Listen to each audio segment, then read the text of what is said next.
Денеска на плоштадот Македонија ќе се отвори 6-тиот поред пчеларски саем на Македонија. Истиот ќе трае до недела. Организатор на саемот е Пчеларска федерација на Македонија, главен покровител е Министерството за земјоделство, шумарство и водостопанство, а домаќин е градот Скопје. Пчелари од целата држава на саемот ќе им понудат на посетителите мед, пчелни производи, како и пчеларска опрема.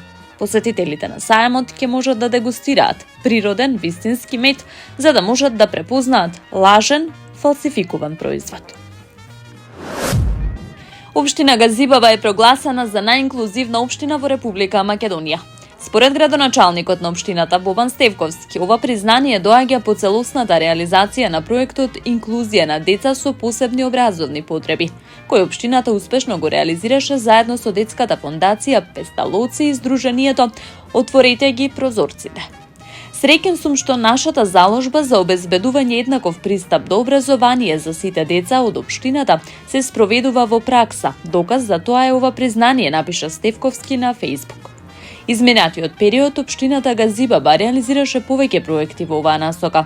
Беа отворени сензорни соби во основното училиште Дане Крапчев во Ченто, основното училиште Наум Наумовски Борче во Маџари, а дополнително се отвори катче во основното училиште Стив Наумов во Автокоманда, информираше првиот човек на општината. Општина Ѓорче Петров за прв пат се приклучи на глобалната иницијатива да ги направиме градовите отпорни 2030. Ваквата вест на социјалните мрежи ја сподели градоначалникот на општината Александар Стојковски. Според првиот човек на општината, оваа иницијатива представува клучен чекор кон развојот на локалниот капацитет за управување со ризици и за зголемување на отпорноста на заедниците пред катастрофи.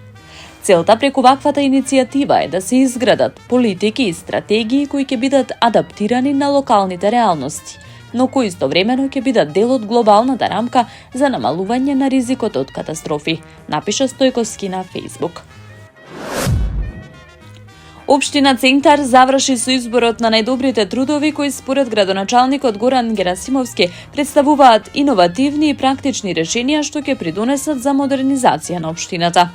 Трудовите, велат од општината, покажуваат голем потенцијал за развој на современата и функционална инфраструктура, а наградените идејни решенија ќе бидат значаен поттик за идните проекти. Се надеваме дека новиот објект ќе стане центар на динамична и отворена комуникација за сите жители на Центар. Благодарност до сите учесници кои учествуваа на конкурсот, напиша градоначалникот Герасимовски на социјалните мрежи. Националниот младински совет на Македонија ги известува младите дека се повлекува од партнерството со град Скопје за кандидатурата на град Скопје за Европска младинска престолнина 2027 година.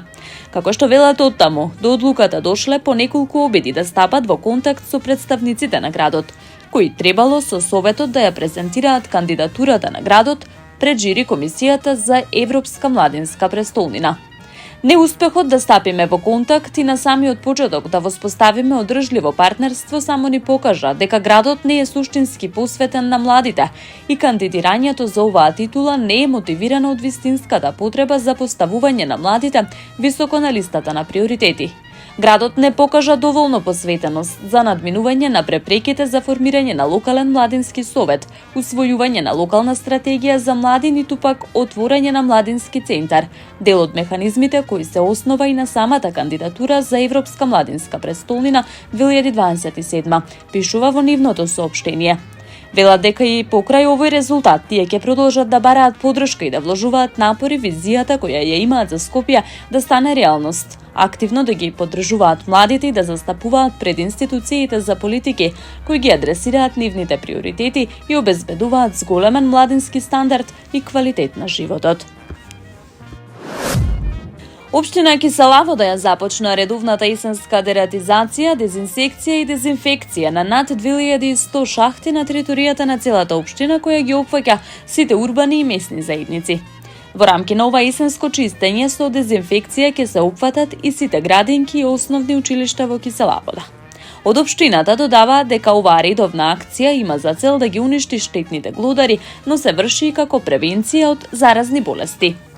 Ги известуваме жителите од нашата општина дека процесот на оваа есенска акција се врши исклучиво со препарат од сертифициран производител, кој има за цел да ја намали популацијата на глодарите, издаден со одобрение од Министерството за здравство на Република Македонија. Колективното здравје е едно од приоритетите на нашите залагања од програмата за работа на локалната самоуправа, велат од општината Киселавода. Таму е Скопје, град мој љубав лише, што ми расуте сни. Вечно ке ја сакам убо